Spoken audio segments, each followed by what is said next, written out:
신년 첫 설교, 첫 말씀입니다. 늦은 시간이지만 올 한 해 처음 주시는 이 말씀이 우리가 붙들고 살아야 할 기도의 제목, 소망의 제목이 될 수 있으면 좋겠습니다. 좋은 기업을 넘어 위대한 기업으로라는 책이 있습니다. Good to Great라는 책이 있는데 이 책의 저자였던 짐 콜린스라는 분은 베트남 전쟁 중에 8년 동안이나 포로가 되었다가 풀려 돌아온 미 해군 소속 항공장교 제임스 스톡데일이라는 인물과의 대화 내용을 이 책에서 들려줍니다. 이 스톡데일이라는 분은 포로 생활하는 동안에 약 90cm 그리고 275cm 정도 되는 아주 좁은 독방에서 감금 생활을 하면서 시도 때도 없이 폭행, 채찍질, 질식 등의 고문을 당했다고 합니다. 이 과정에서 왼쪽 다리가 부러지고 또 팔이 마비되어져 포로에서 풀려난 이후에도 평생을 장애인으로 사셔야만 했다고 합니다. 그런데 이분이 들려주는 이야기 가운데 함께 포로 생활을 했던 사람들 중에는 어떤 절기가 돌아올 때마다 이번 크리스마스에는 풀려나겠지, 또 해가 넘어가서 봄이 되면 이번 부활절에는 풀려나겠지, 또 가을이 접어들면 이번 추수감사절에는 풀려나겠지 라는 희망을 버리지 않았던 사람들 중에 다수가 오히려 자기가 희망했던 때에 그 일이 좌절될 때마다 오히려 자살하거나 죽어간 사람들이 많았다고 합니다.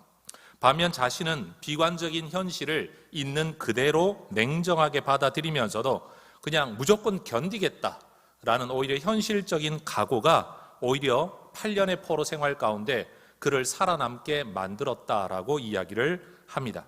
그래서 이 책의 저자였던 짐 콜린스는 낭만적인 낙관주의가 문제 해결의 길이 되지 않는다라고 기업가들에게 이야기를 하면서 오히려 문제 극복을 위해서는 냉혹한 현실을 직시하면서 그냥 반드시 이기겠다, 견디겠다라는 각오가 오히려 훨씬 더 중요하다. 그 과정에서 최선을 다해서 하루하루를 이겨내는 과정이 훨씬 더 중요하다라는 이야기를 합니다. 그래서 책에서는 희망이 오히려 절망이 될 수도 있다라는 점에서 우리 한국에서는 이런 단어를 희망 고문이라고 사용을 하지요. 미국에서는 이것을 일컬어 스톡데일 패러독스라고 이야기를 한다고 합니다.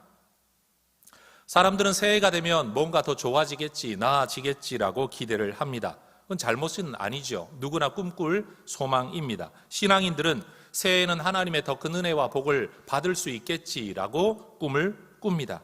그런데 여러분, 막연한 희망이 말 그대로 희망 고문이 되는 경우를 우리는 삶에서 경험을 해보았습니다.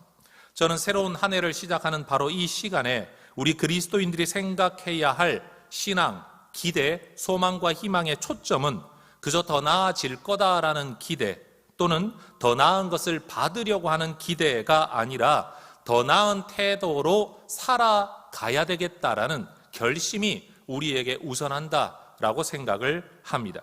물론 그 결심과 실행을 하다가 보면 하나님께서 더 큰 은혜를 베풀어 주실 수 있겠지요. 그런데 그것은 전적으로 하나님께서 하실 일입니다. 우리가 해야 할 일, 우리가 꿈꿔야 할 진정한 소망은 뭐냐? 내가 어떤 태도를 가지고 살아갈 것이냐라는 것이죠. 2020년의 마지막 주일에 여호와께서 여기까지 우리를 도우셨다라는 에베네셀의 고백이 필요하다고 저는 설교를 했습니다. 그리고 2020년을 보내고 2021년을 맞이하는 이 송군 영신 예배에서 특별히 2021년의 이 첫 설교에서 저는 여호와 이레의 사건을 설교하면서 새해에 우리의 길을 미리 준비하실 하나님에 대한 소망, 그럼 어떻게 하나님께서 우리의 길을 미리 준비하실 수 있는지를 여러분 다시 한번 말씀 가운데 나누기를 원합니다. 여호와 이레라고 말을 할 때 이레라는 단어는 원래 이르아라는 단어입니다. 히브리어 단어는 이 본문에서 제공하다 또는 준비하다라는 의미로 사용이 되지만 이 단어는 라아라는 보다라는 동사에서 유래한 단어입니다. 단어의 어원적인 기원만 두고 보자면 여호와 이레라는 이 표현은 미리 보시는 하나님이 미리 준비하셨다라는 이 대구가 되는 사건을 우리에게 들려주는 겁니다. 여호와 이레, 미리 준비하시는 하나님, 이 의미를 우리에게 강조하기 위해서 미리 보신다라는 단어에서부터 여러분 준비하다라는 단어가 파생되었다는 점에서 미리 보시는 하나님이 미리 준비하신다라는 사실이지요. 그래서 제가 오늘 하고 싶은 설교의 핵심은 이겁니다. 미리 준비하시는 하나님의 은혜와 복을 누리기 위해서는 미리 보시는 하나님께 합격점을 받아야 된다. 미리 보시는 하나님께서 미리 준비하신 것을 우리에게 베푸실 만한 모습으로 이 땅을 살아가야 된다라는 것입니다. 여러분, 하나님은 모리아 산 사건을 통해서 아브라함에게서 무엇을 미리 보셨고 무엇을 미리 준비하셨습니까? 하나님의 부름에 순종하여 갈 바를 알지 못하고 고향 땅을 떠났을 때가 75세였습니다. 이제는 100세에 하나님의 약속대로 아들을 얻고 그 아들도 소년이 되어 자라가고 있었습니다. 그러나 오간에 하나님께서 어느 날 갑자기 말씀하시죠. 네 아들을 바쳐라. 내가 말하는 그 산에 가서 네 아들을 번제로 바쳐라. 여러분, 이 말씀이야말로 마른 하늘의 날벼락이라고 부를 만한 상황입니다. 그런데 성경은 이 일이 하나님의 특별한 목적 때문에 주어진 명령이라고 말을 하죠. 1절은 그렇게 말씀합니다. 하나님이 아브라함을 시험하시려고 그를 부르셨다. 여러분, 하나님이 이런 시험까지 하시는 분인가 고민할 필요는 없습니다. 인류 역사에 단 한 번 있었던 명령이고 아브라함에게만 특별한 목적을 가지고 주어졌었기 때문에 오늘 우리에게 보편적으로 주어질 명령은 절대 아니고, 특별히 하나님께서 그의 아들 예수님을 십자가에 내어주시려는 여러분 인류 구원의 계획을 수천 년 전에 미리 하나님께서 알려주시기 위해서 지금 아브라함에게 이 명령을 하고 계신 거죠. 여러분, 그런데 하나님은 아브라함에게 이해할 수 없는 명령을 통해 왜 그를 시험하셨을까요?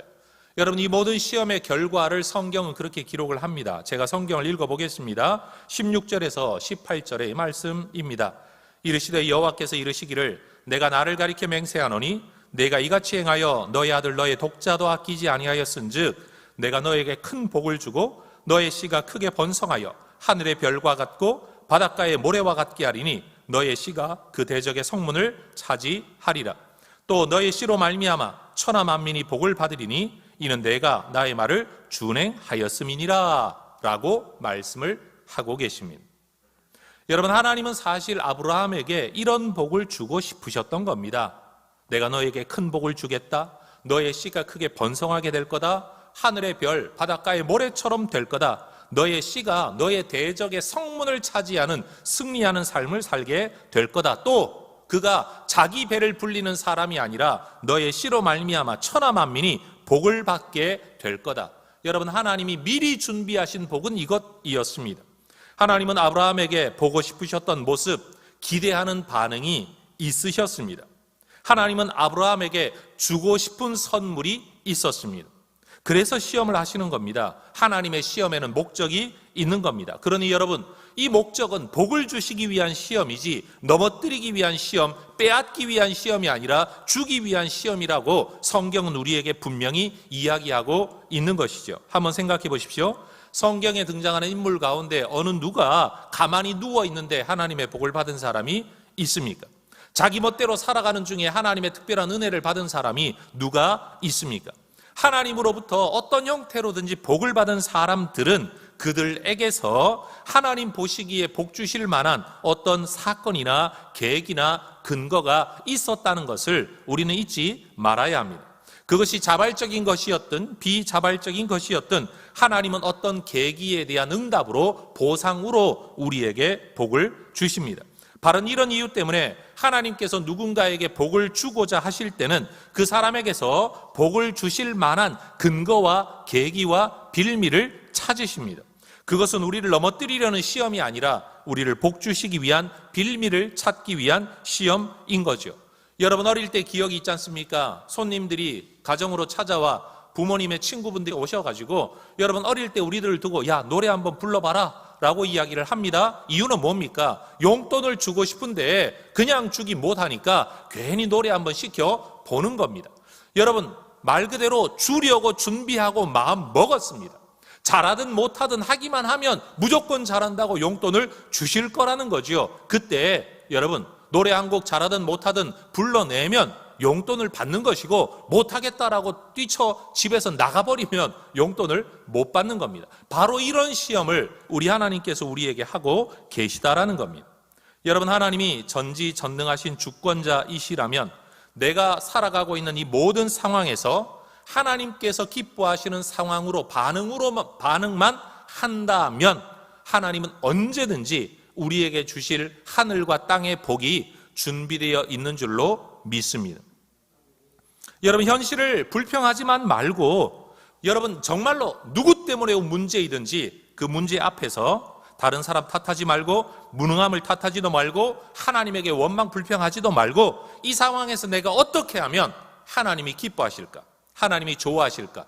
하나님은 어떤 모습을 보고 싶어 하시는 것일까만 생각을 하고 살아가면, 여러분, 마귀가 주는 시험에서도 승리할 수 있고, 내 죄로 말미암은 잘못에서도 승리할 수 있고, 여러분, 아무 이유 없이 찾아오는 어려움 속에서도 우리는 복을 받을 근거를 얻을 수 있고, 심지어 하나님께서 어떤 목적을 가지고 우리를 시험 연단하신다고 할지라도 여러분, 우리는 복을 누리게 될 줄로 믿습니다. 이전에 없던 어려움과 시험은 우리의 믿음을 보여드릴 기회입니다. 이전에 없던 복을 받을 수 있는 기회가 된다라는 말입니다. 믿음이 더 필요하고 순종이 더 필요한 상황은 하나님께서 우리에게 이전에 없던 뭔가를 더 주시려고 여러분, 우리를 지켜보고 계시는 기회의 때라는 사실입니다. 여러분, 저는 담임 목사입니다. 때때로 우리 부교역자들에게 어떤 업무를 맡길 때가 있습니다. 제가 봐도 이 친구는 이 일에 대한 경험이 없습니다. 그런데도 맡겨봅니다. 가능성 때문에. 여러분, 제가 기대하는 건 성공하는 게 아닙니다. 이 일에 열심 내어 자기의 숨겨진 능력을 개발해보고, 때로는 다른 사람이 하지 못할 누군가는 해야 할 일을 그 사람이 대신 짐을 짊어짐으로써 여러분, 어떤 책임을 감당하고 교회에 필요한 사역을 해내는 것이지요. 여러분, 제가 기대하는 건 해보지도 않은 사람, 능력도 없는 사람, 경험도 없는 사람이 무조건 잘해야 된다는 걸 절대 기대하지를 않습니다. 잘해주면 너무 고마운 것이고, 실패한다고 할지라도 그 자체로 저는 칭찬을 하게 될 겁니다. 여러분, 우리 하나님이 우리를 너무 잘하시지 않습니까? 여러분, 하나님은 우리를 너무 잘하시지 않습니까? 그런 하나님이 내게 어떤 어려움을 주실 때 여러분, 이겨낼 수 있는지 없는지 깜냥도 모르고 우리에게 문제를 베풀지는 않으실 것 아닙니까? 그렇다면 전지전능하신 하나님이, 하나님의 목적과 주권 안에서 나를 아시는 하나님이, 상황의 무게도 아시는 하나님이 나로 하여금 그 상황을 만나게 하실 때에 여기에 하나님의 무슨 뜻이 있겠습니까? 하나님은 나를 넘어뜨리거나 고생시키려고 그 일을 주시는 게 절대 아니라는 겁니다. 저는 이 코로나 시국이 여러분, 교회로는 너무 어려운 시국이지만 저는 분명히 이것이 교회를 갱신시키고 교회 사역을 새롭게 하는 하나님의 은혜의 때가 되리라고 저는 확신합니다. 여러분, 이것이 교회로 하여금 교회 본질이 무엇인가를 고민하게 만들었습니다. 여러분, 한국 교회뿐만 아니라 전 세계 교회로 하여금 예배의 본질이 무엇인가를 고민하게 했습니다. 하던 대로 해왔던 교회로 하여금 새로운 길을 찾기 위해 고민하고 노력하게 만들었습니다. 교회가 지금껏 살아왔던 대로만 살아가도 되겠다라고 여겼던 한국 교회 앞에 여러분, 세상이 교회를 어떻게 보고 있는지가 이 코로나 시국에 너무나도 분명하게 드러났습니다.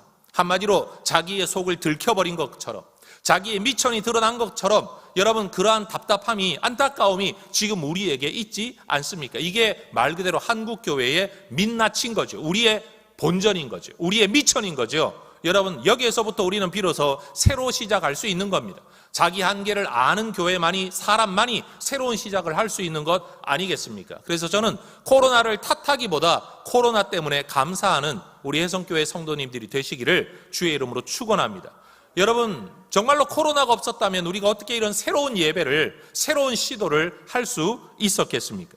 우리 하나님은 지금도 살아 역사하시고, 여러분, 지금 온라인으로 드리고 있는 이 예배 가운데도 하나님이 우리를 지켜보고 계신 줄로 믿습니다. 아브라함을 지켜보셨던 하나님, 미리 보시는 그 하나님이 지금 우리를 보고 계시다는 사실입니다. 여러분, 출애굽 광야 기간에도 하나님은 지켜보고 계셨습니다. 신명기 8장 16절은 말씀하지요. 내 조상들도 알지 못하던 만나를 광야에서 내게 먹이셨나니 이는 너를 낮추시며 너를 시험하사 마침내 내게 복을 주려 하심이었느니라. 하나님께서 때때로 배고프게 만드시기도 하고 때로는 만나와 메추라기를 주시는 이유가 뭐냐? 너를 낮추기도 하고 시험하기도 하지만 마침내는 결과적으로는 너에게 복을 주기 위함이었다. 여러분, 이게 하나님의 속마음이었습니다. 여러분, 하나님만 그러하셨습니까? 예수님도 그러하셨습니다. 여러분, 들판에서 설교를 하시는 중에 많은 사람들이 몰려나와 먹을 것이 없다, 각자 보내어 먹을 것 사 먹게 하세요 라고 요청할 때 예수님 제자들에게 말씀하시죠. 갈 것 없다, 너희가 먹을 것을 주어라. 왜 이런 말씀을 하시냐? 성경 이렇게 말합니다. 요한복음 6장 6절 이렇게 말씀하시면 친히 어떻게 하실지를 아시고 빌립을 시험하고자 하심이라. 여러분, 우리 하나님께서는 새해에도 우리에게서 보고 싶어하는 모습이 있는 줄로 압니다. 그리고 우리에게 주고 싶어 하시는 선물이 있는 줄로 믿습니다. 여러분, 문제나 상황을 탓하지 말고 하나님 앞에서 바른 모습, 바른 태도, 바른 반응만 하면 여러분, 시험을 이겼냐 졌냐가 중요하지 않습니다. 문제를 해결했느냐 하지 못했느냐가 중요하지 않습니다. 여러분, 성공했냐 실패했냐가 중요하지 않다라는 겁니다. 우리 하나님은 반응하는 태도, 하나님 앞에, 문제 앞에 반응하는 우리의 모습만을 보고도 얼마든지 복을 주신다는 사실입니다. 여러분, 늘 설교하지 않습니까? 다윗은 성전을 짓지 못했습니다. 그럼에도 지으려고만 했던 그 열정, 그것만으로도 그는 은혜와 복을 누렸습니다. 여러분, 하나님 앞에 정말로 중요한 것, 믿음의 본질은 태도라는 이야기를 저는 다시 한번 말씀드리고 싶습니다. 여러분, 아브라함은 아무 근소리 없이 아들 바치라는 명령에 순종을 했습니다. 주어진 말씀 앞에 어떠한 주저함도 어떠한 갈등도 속에는 있었을런지 몰라도 그는 순종으로 반응을 했습니다. 여러분, 그 안에 불신과 불평과 원망이 있었다고 할지라도 그는 순종을 택했습니다. 여러분, 사람의 마음은 하나의 마음만 있지 않습니다. 항상 우리의 마음은 여러 가지입니다. 그런데 어떤 마음을 선택해서, 어떤 생각을 선택해서, 어떤 말을 선택해서, 어떤 반응을 선택해서 행할 것이냐, 그것이 바로 우리의 믿음을 결정 짓는 거죠. 속에는 음탕한 생각이 있더라도 여러분, 거룩한 삶을 선택하는 게 그리스도인인 줄로 믿습니다. 악하고 복수하고 싶은 마음이 있더라도 여러분, 사랑으로 오히려 축복하는 것을 선택하는 것이 믿음의 길인 줄로 믿습니다.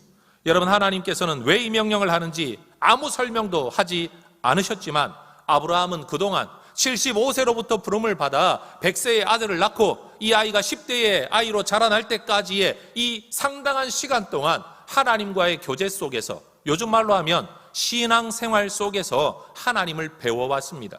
하나님에 대해서 깨달아온 것이 있는 겁니다. 아브라함의 생각에는 100세의 아들을 낳을 것이라고 약속을 하셨었고 실제로 그 불가능한 일을 이루셨던 하나님이시라면 이삭을 통해, 네의 아들을 통해 네 자손이 하늘의 별처럼 많아질 거다라고 약속하신 하나님이시라면, 다른 아들이 아니라 이삭을 통해 그 일을 이루시겠다고 약속한 하나님이시라면 내가 이 아들을 죽인다고 할지라도 하나님이 이 아들을 다시 살려 이 약속을 이루실 거라고 그는 하나님에 대한 믿음과 신뢰가 생겨 났었던 겁니다.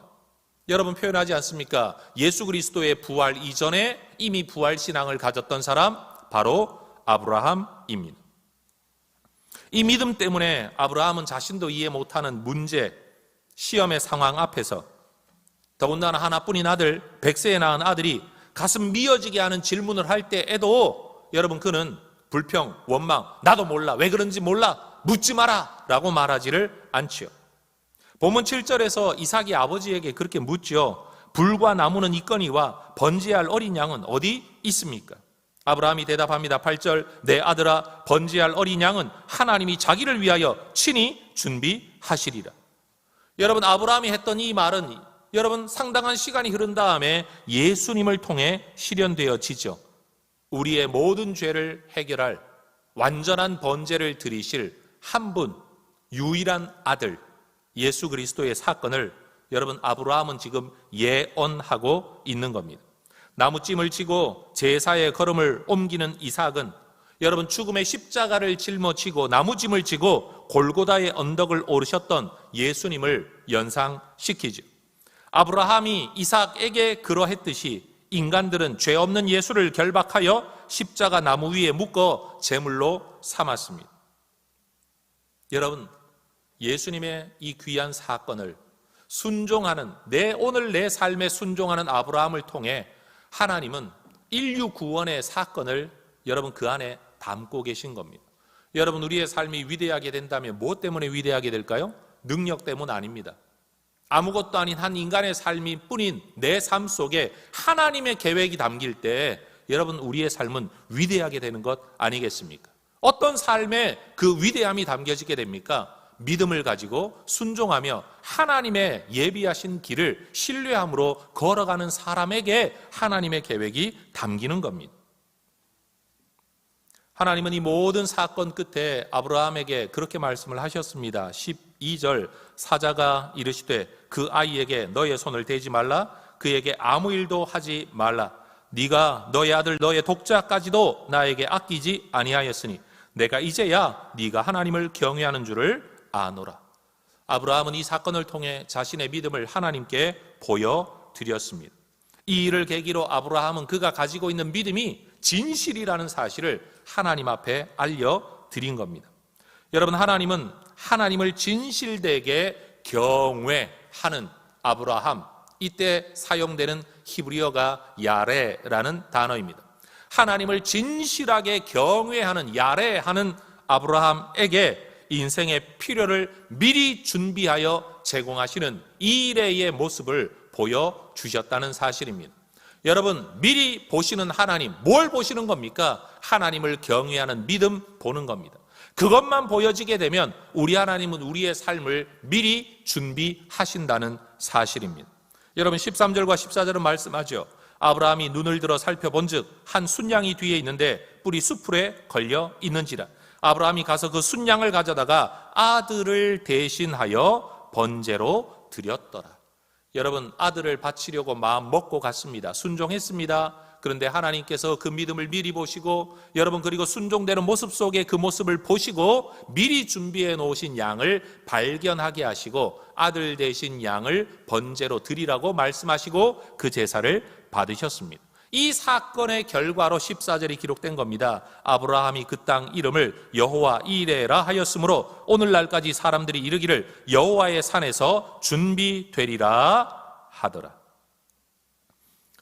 여러분, 보고자 하시는 하나님께 보고 싶어 하시는 믿음을 보여드리면 하나님은 우리를 위해 준비해 두신 은혜와 복과 기적을 보여주실 줄로 믿습니다. 저는 이런 생각을 한번 해봅니다. 만약 아브라함이 그 산 위에 올라가서라도 끝까지 아들을 죽일까 말까 고민을 하면서 순종하지 못했다면 하나님이 미리 하신 순양을 발견할 수 있었을까?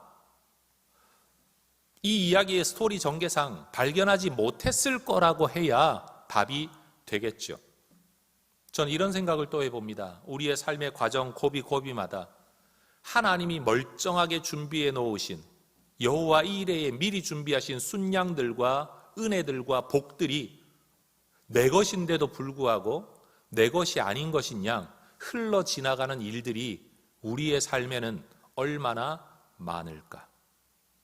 왜 그럴까? 하나님 앞에 믿음을 보여드리지 못함으로써 하나님이 우리에게 보여주고자 하시는 미리 준비하신 것들을 보지 못하고 지나가는 경우가 얼마나 많을까? 사업하시는 분들 돈 벌고 싶은데 돈길이 보이지 않죠? 돈 되는 아이템이 보이지 않죠? 저는 이렇게 감히 말하고 싶습니다. 만약 우리가 하나님이 기뻐하시는 모습으로 하나님이 기뻐하시는 모습을 보여드린다면 하나님이 미리 준비하신 돈 되는 아이템이, 돈줄이, 돈길이, 사람이 여러분 우리에게 보여지게 될 줄로 믿습니다. 우리 하나님은 이미 우리에게 복 주려고 준비하고 계십니다. 저는 확신합니다. 하나님은 우리 혜성교회에 이미 복 주시려고 준비하고 계신 일들이 저는 너무 많았다고 생각합니다. 그런데 때로는 우리가 믿음으로 결단하지 못해서 하나님이 우리를 위해 준비한 것이 남의 것이 되거나 흘러 지나가 버린 것이 많았을 것이라고 생각을 합니다. 그런 과정 속에 이런 언더우드 기념관과 같은 일들은 우리가 하나님 앞에 믿음으로 결단을 했고 주의 도우심을 갈망하며 하나님 앞에 헌신하기로 결정하고 우리의 유익이 아니라 이 지역사회와 복음을 위해 결단하려고 할 때 주께서 예비하신 것들을 미리 보여주시고 이 일을 누리게 하시는 은혜를 여러분 우리는 그 과정 속에 있음을 저는 믿습니다. 전 새해 2021년에 우리 모든 혜성의 가족들의 삶 속에서 능력 더 많이 구하는 것도 아니고, 여러분 이전에 없던 돈 더 벌게 해달라 이런 기도가 아니라 하나님 기뻐하시는 모습으로 반응하며 살아가는 사람 되게 주옵소서.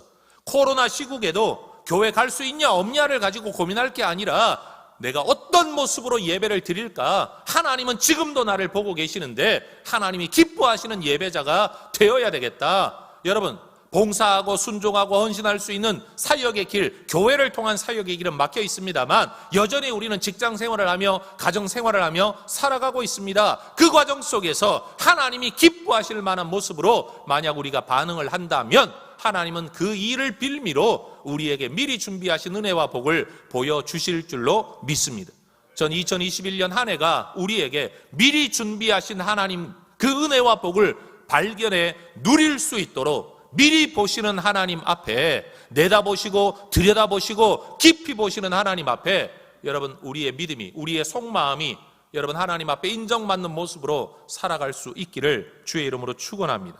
아브라함이 누렸던 이 은혜를 오늘 우리가 누리고 싶다면, 이제껏 보지 못했던 하나님의 은혜를 우리가 보기를 원한다면 여러분 우리의 믿음을 하나님 기뻐하시는 모습으로 보여드리는 우리 모두가 될 수 있기를 소망합니다.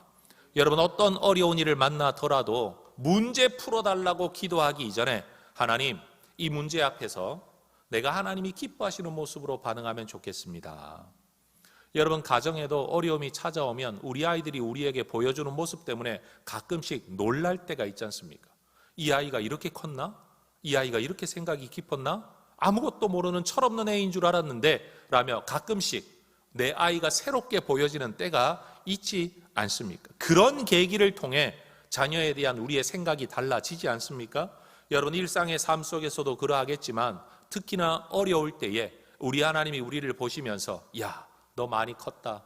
야, 너 믿음이 많이 자랐구나. 야, 이제는 때가 되었구나. 내가 너에게 준비한 것이 이것이다. 여러분 이런 은혜가 올 한 해 있어질 줄로 믿습니다. 여러분 하나님 앞에 여호와 이레의 복을, 여호와의 산에서 준비된 그 복을 여러분 우리가 받기를 원한다면 여호와의 산에 올라가야 합니다. 그건 제사의 산, 희생의 산, 헌신의 산, 순종의 산인 거죠.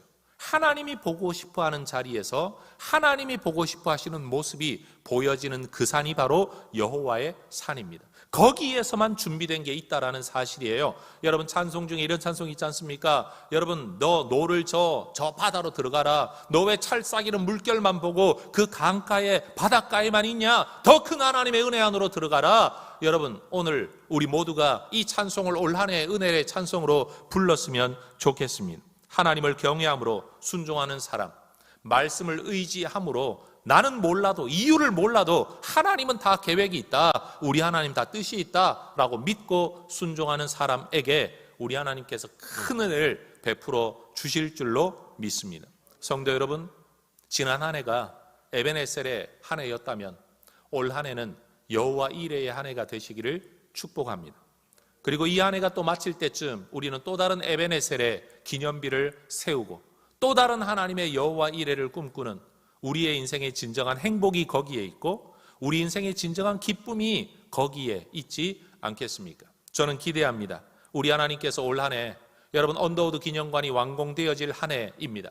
여전히 재정적인 어려움도 있을 것이고 공사의 어려움도 있을 것이고 여러분 어떤 사람은 그런 생각도 하겠죠. 예배당 더 크게 지어놓고 그거 어떻게 채우려고 하나? 여러분 사람이 채우고 싶다고 채워지는 게 아닌 겁니다. 하나님께서 우리에게 이 예배당을 주셨다면 이 예배당을 통해 하나님이 예배하게 하실 하나님의 영혼들 여러분 누군지는 모르지만 하나님께서 또 우리에게 허락해 주실 줄로 믿습니다. 이전에 없었던 여러분 혜성교회가 세워져서 지금까지 이 자리에서 예배를 했는데 여러분 올해 우리는 새로운 자리에서 예배하는 원년이 될 겁니다. 얼마나 놀랍습니까? 얼마나 큰 기대가 됩니까? 여기에 필요한 건 건축했으니 잘 될 거다가 아닙니다. 예배당 지었으니 교회가 성장할 거다, 그게 아닌 겁니다. 여호와 이레의 하나님이 우리를 보신다. 뭘 보시냐? 우리의 마음을 보시고 우리의 믿음을 보신다. 우리 하나님의 마음에 들기만 하면 저 하늘의 별을 봐라, 저 바닷가의 모래를 보라 라고 말씀하시는 하나님이 우리에게 주시는, 내 가정에 주시는, 내게 주시는 특별한 약속과 복이 있을 줄로 믿습니다. 성도 여러분, 해성교회 통해 일하실 우리 하나님을 기대하시는 성도 여러분 되시기를 축복합니다. 여러분, 우리의 능력은 달라지지 않을 겁니다. 1년, 2년 더 산다고 능력 달라지지 않습니다. 성격도 별로 달라지지 않습니다. 그래도 믿음이 달라지면 하나님이 우리의 인생을 새롭게 만들어 주실 줄로 믿습니다. 여러분, 새해 첫 시간에 주시는 우리 하나님의 말씀을 우리 모두 소망으로, 믿음으로, 아멘으로, 약속으로 받기를 다시 한번 주의 이름으로 축원합니다. 기도하겠습니다.